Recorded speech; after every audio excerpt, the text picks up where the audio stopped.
உங்கள் வீடு தேடி வரும் அரசு. உங்களுடன் ஸ்டாலின். தொடர்ந்து டிராகன் விண்கலத்தை அதில் ஏற்றக்கூடிய அந்த பணிகளும் தற்போது நடைபெற்று வருகிறது. ரஹ்மான், இப்போ நீங்க பேசுறப்போ சொல்லியிருந்தீங்க பல்வேறு விஷயங்களை.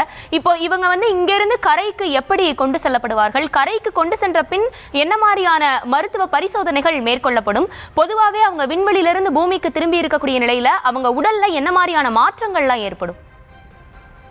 இந்த சர்வதேச விண்வெளி ஆய்வு நிலையத்தில் இருக்கும் பொழுது அவர்களது உடல் முற்றிலும் வேறொரு சூழலுக்கு பழகி இருக்கும்.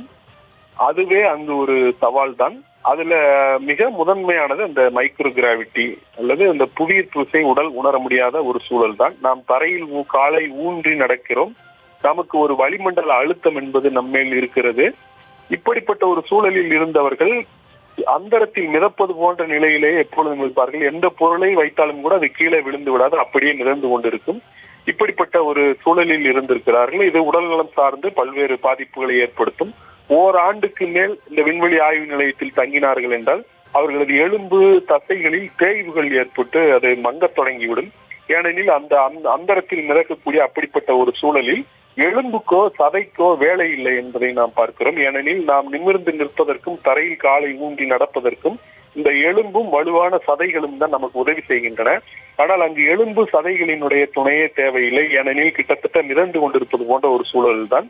அப்படி எலும்புகளுக்கும் சதைகளுக்கும் தேவையில்லாமல் போய்விடும் பொழுது அவை தேயத் தொடங்கும் அல்லது கரையத் தொடங்கும். இப்படிப்பட்ட ஒரு மிகப்பெரிய உடல்நல பிரச்சனையை அவர்கள் அங்கு எதிர்கொள்வார்கள். அதை சரி செய்வதற்காகத்தான் அங்கு அவர்கள் உடற்பயிற்சிகளை எல்லாம் மேற்கொள்வார்கள் என்பதை நான் ஏற்கனவே குறிப்பிட்டேன். அப்படிப்பட்ட ஒரு சூழலில் இருந்துதான் அவர்கள் திரும்பி இருக்கிறார்கள். அது மட்டுமல்ல, அவர்கள் இருந்த விண்கலம், அவர்கள் அங்கு தங்கியிருந்த அந்த சர்வதேச விண்வெளி ஆய்வு நிலையம், இவை எல்லாமே பிரம்மாண்டமான வேகத்தில், ராட்சச வேகத்தில் சுற்றி கொண்டிருக்கின்றன. ஒரு புறம் அவர்கள் அந்தரத்தில் மிதந்து கொண்டிருப்பது போன்ற நிலை அவர்களுக்கு விண்கலத்திற்குள் இருக்கும். ஆனால் அந்த விண்கலமோ அல்லது அந்த சர்வதேச விண்வெளி ஆய்வு நிலையமோ மணிக்கு 28,000 கிலோமீட்டர் என்ற வேகத்தில் சுற்றுப்பாதையில் சுற்றி வந்து கொண்டிருக்கும். இவ்வளவு வேகத்தில் அவர்கள் 18 நாட்கள் சுற்றி வந்திருக்கிறார்கள். அவர்கள் இந்த காலகட்டத்தில் அந்த சுற்றி வந்த தொலைவு என்பதை கணக்கிட்டோம் என்றால் அது 1,30,00,000 கிலோமீட்டர் அளவிற்கு அவர்கள் சுற்றி வந்திருக்கிறார்கள். இந்த 1,30,00,000 கிலோமீட்டர் என்பது பூமிக்கும் நிலவுக்கும் இடையே கிட்டத்தட்ட 3 முறை சென்று திரும்புவதற்கு சமம். அவ்வளவு தொலைவை அவர்கள் இந்த 18 நாட்களில் பயணம் செய்திருக்கிறார்கள். 1,30,00,000 கிலோமீட்டர். இதே போல பூமியை அவர்கள் 300 முறைக்கு மேலாக சுற்றி வந்திருக்கிறார்கள். எனில் 300 முறைக்கு மேலாக அவர்கள் சூரிய உதயத்தையும் சூரிய அஸ்தமனத்தையும் இந்த 18 நாட்களில் பார்த்திருக்கிறார்கள் என்பதை பார்க்கிறோம். ஏனெனில் அது பூமியை சுற்றி வரக்கூடிய அந்த வேகம் என்பது அது ரொம்ப தாறுமாறான வேகத்தில், மிக அதிபயங்கரமான வேகத்தில், கிட்டத்தட்ட 28,000 கிலோமீட்டர் என்ற வேகத்தில் சுற்றி வருவதன் காரணமாக அவர்கள் ஒரு நாளைக்கு பல முறை அந்த சூரிய உதயத்தை பார்க்கக்கூடிய ஒரு சூழல் இருக்கும்.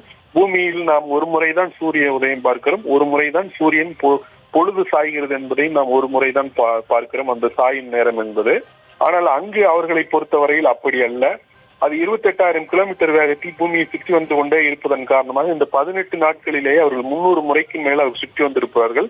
அதற்கேற்ப அவர்கள் சூரிய உதயத்தையும் சூரிய பொழுது சாய்கின்றதையும் அவர்கள் பார்த்திருப்பார்கள்.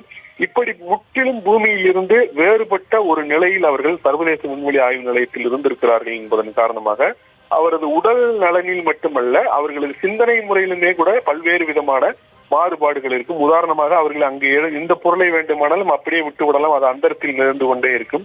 இந்த 18 நாட்களில் அவர்கள் அதற்கு பழகி போயிருப்பார்கள்.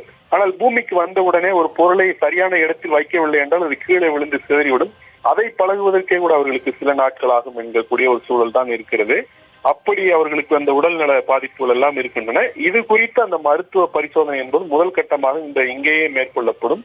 அந்த விண்கலத்திற்குள் இருக்கும் பொழுதே அவர்களுக்கு அந்த முதல் கட்ட அந்த பரிசோதனைகள் என்பது மேற்கொள்ளப்படும். அதன் பிறகுதான் அவர்கள் அந்த விண்கலத்தில் இருந்து அவர்கள் மீட்கப்படுவார்கள். இப்பொழுது நாம் அந்த விண்கலமானது அந்த மீட்கப்பட்டு அந்த கரைக்கு கொண்டு வருவதற்கான அந்த ஏற்பாடுகள் நடைபெற்றுக் கொண்டிருப்பதை நாம் பார்க்கிறோம். அந்த விண்கலமானது அந்த கடலில் இருந்து மீட்கப்பட்டு அந்த சிறிய ரக கப்பல் அல்லது படகில் ஏற்றப்பட்டிருக்கிறது என்பதை அது தொடர்பான காட்சிகளைத்தான் நாம் பார்த்து கொண்டிருக்கிறோம். அது படகு அல்லது சிறிய ரக கப்பலுக்கு கொண்டு வரப்பட்டிருக்கிறது.